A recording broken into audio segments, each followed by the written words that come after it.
Hi everyone, ಎಲ್ರಿಗೂ ನಮಸ್ಕಾರ. Welcome to Arshi recipes. ಇವತ್ತು ಆರೋಗ್ಯಕರವಾದಂತಹ ಪಾಲಕ್ ಪನ್ನೀರ್ ಪಲಾವ್ನ ಮಾಡಿ ತೋರಿಸ್ತಾ ಇದ್ದೀನಿ. ತುಂಬ ಅಂದರೆ ತುಂಬಾ ರುಚಿಯಾಗಿರುತ್ತೆ. ಹಾಗೆ ಆರೋಗ್ಯ ಕೂಡ ಪಾಲಕ್ ಸೊಪ್ಪು ತುಂಬಾ ಒಳ್ಳೆಯದು. ಈ ಥರ ಒಮ್ಮೆ ಮಾಡ್ಕೊಂಡು ನೋಡಿ. ಬನ್ನಿ ಹೇಗೆ ಮಾಡೋದು ಅಂತ ನೋಡ್ಕೊಳ್ಳೋಣ. ಇಲ್ಲಿ ಸ್ಟವ್ ಮೇಲೆ ಬಾಣಲೆನ ಇಟ್ಟು ಎಣ್ಣೆ, ಸಾಸಿವೆ, ಜೀರಿಗೆ, ಹಸಿಮೆಣಸಿನ್ಕಾಯಿ, ಶುಂಠಿ, ಬೆಳ್ಳುಳ್ಳಿ ಹಾಕಿ ಫ್ರೈ ಮಾಡಿ, ಇದಾದಮೇಲೆ 1 ಹಿಡಿಯಷ್ಟು ಕೊತ್ತಂಬರಿ ಸೊಪ್ಪು, ಹಾಗೆಯೇ 1 ಹಿಡಿಯಷ್ಟು ಪಾಲಕ್ ಸೊಪ್ಪು ಇಷ್ಟನ್ನು ಹಾಕಿ ಸೊಪ್ಪು ಸಾಫ್ಟ್ ಆಗೋ ತನಕ ಫ್ರೈ ಮಾಡಿ.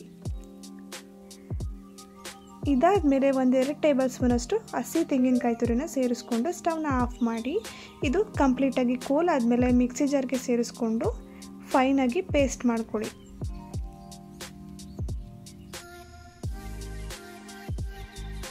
ಇಲ್ಲಿ ಕುಕ್ಕರ್ಗೆ ಎಣ್ಣೆ ಹಾಗೆ ಎಲ್ಲ ಥರದ ಸ್ಪೈಸಸ್ನ ಹಾಕ್ಕೊತಾ ಇದ್ದೀನಿ. ಚಕ್ಕೆ, ಲವಂಗ, ಪಲಾವ್ ಎಲೆ, ಹಾಗೆ ಮರಾಠ ಮೊಗ್ಗು ಮತ್ತು ಸ್ಟಾರ್ ಹೂವು, 1 ಏಲಕ್ಕಿ ಇಷ್ಟನ್ನು ಹಾಕ್ಕೊಂಡು 1 ಸೆಕೆಂಡ್ ಫ್ರೈ ಮಾಡಿ, ಇದಾದಮೇಲೆ 1 ಈರುಳ್ಳಿನ ಈ ಥರ ಸ್ಲೈಸಾಗಿ ಕಟ್ ಮಾಡಿ ಹಾಕ್ಕೊತಾ ಇದ್ದೀನಿ. ಇದು ಸ್ವಲ್ಪ ಟ್ರಾನ್ಸ್ಪರೆಂಟ್ ಆಗೋ ತನಕ ಫ್ರೈ ಮಾಡ್ಕೊಳ್ಳಿ. ತುಂಬ ಫ್ರೈ ಮಾಡ್ಕೋಬೇಕು ಅಂತ ಏನಿಲ್ಲ. ಇದಾದಮೇಲೆ ನೆನೆಸಿಟ್ಟಿರುವಂತಹ ಬಟಾಣಿನ ಕೂಡ ಹಾಕ್ಕೊತಾ ಇದ್ದೀನಿ. ನೀವು ಹಸಿ ಬಟಾಣಿ ಕೂಡ ಹಾಕ್ಕೋಬೋದು. ಇದಾದಮೇಲೆ ರುಬ್ಬಿರೋಂತಹ ಮಸಾಲೆನ ಹಾಕ್ಕೊಂಡು 1 ನಿಮಿಷ ಫ್ರೈ ಮಾಡಿ ಹಸಿ ವಾಸನೆ ಹೋಗೋ ತನಕ. ಇದಾದಮೇಲೆ 2 ಗ್ಲಾಸಷ್ಟು ನೀರನ್ನು ಹಾಕ್ಕೊತಾ ಇದ್ದೀನಿ. ನಾನು 1 ಗ್ಲಾಸಷ್ಟು ಅಕ್ಕಿನ ತೊಗೊಂಡಿದ್ದೆ, ಹಾಗಾಗಿ ಇದನ್ನೊಮ್ಮೆ ಚೆನ್ನಾಗಿ ಮಿಕ್ಸ್ ಮಾಡಿ ರುಚಿಗೆ ತಕ್ಕಷ್ಟು ಉಪ್ಪನ್ನು ಕೂಡ ಹಾಕ್ಕೊಳ್ಳಿ. ಇದು 1 ಕುದಿ ಬರೋ ತನಕ ಕುದಿಸ್ಕೊಬೇಕು. ಇದಾದಮೇಲೆ ತೊಳೆದಿರೋಂತಹ ಅಕ್ಕಿನ ಸೇರಿಸ್ಕೊಳ್ಳಿ.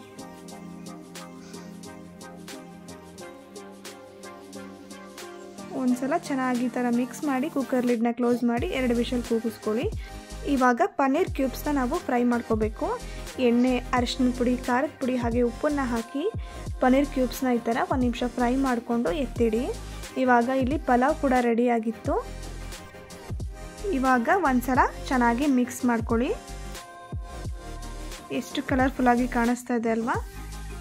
ನೋಡಿ ಎಷ್ಟು ಕಲರ್ಫುಲ್ಲಾಗಿ ಕಾಣಿಸ್ತಾ ಇದೆ. ನೀವು ಇದನ್ನು ಮಾರ್ನಿಂಗ್ ಬ್ರೇಕ್ಫಾಸ್ಟ್ಗಿರ್ಬೋದು, ಹಾಗೆ ಲಂಚ್ ಬಾಕ್ಸ್ಗೆ ಆರಾಮಾಗಿ ಮಾಡ್ಕೋಬೋದು. ತುಂಬ ಕ್ವಿಕ್ಕಾಗಿ ಆಗುವಂತಹ ರೈಸ್ ಐಟಮ್ ಇದು. ಸೊ ಇವಾಗ ನಾವು ಫ್ರೈ ಮಾಡಿ ಇಟ್ಕೊಂಡಿರೋಂತಹ ಪನ್ನೀರ್ ಕ್ಯೂಬ್ಸ್ನ ಸೇರಿಸ್ಕೊತಾ ಇದ್ದೀನಿ. ಇದನ್ನು ಕೂಡ ಒಂದ್ಸಲ ಚೆನ್ನಾಗಿ ಮಿಕ್ಸ್ ಮಾಡ್ಕೊಳ್ಳಿ. ಇವಾಗ ರುಚಿಯಾದಂತಹ ಪಾಲಕ್ ಪನ್ನೀರ್ ಪಲಾವ್ ರೆಡಿ. ನೀವು ಕೂಡ ಮನೆಯಲ್ಲಿ ಟ್ರೈ ಮಾಡಿ ಅಂತ ಹೇಳ್ತಾ ಪ್ಲೀಸ್ ನನ್ನ ಚಾನಲ್ನ ಸಬ್ಸ್ಕ್ರೈಬ್ ಮಾಡಿ, ಹಾಗೆ ವಿಡಿಯೋನ ಶೇರ್ ಮಾಡಿ, ಲೈಕ್ ಮಾಡಿ. Thank you for watching.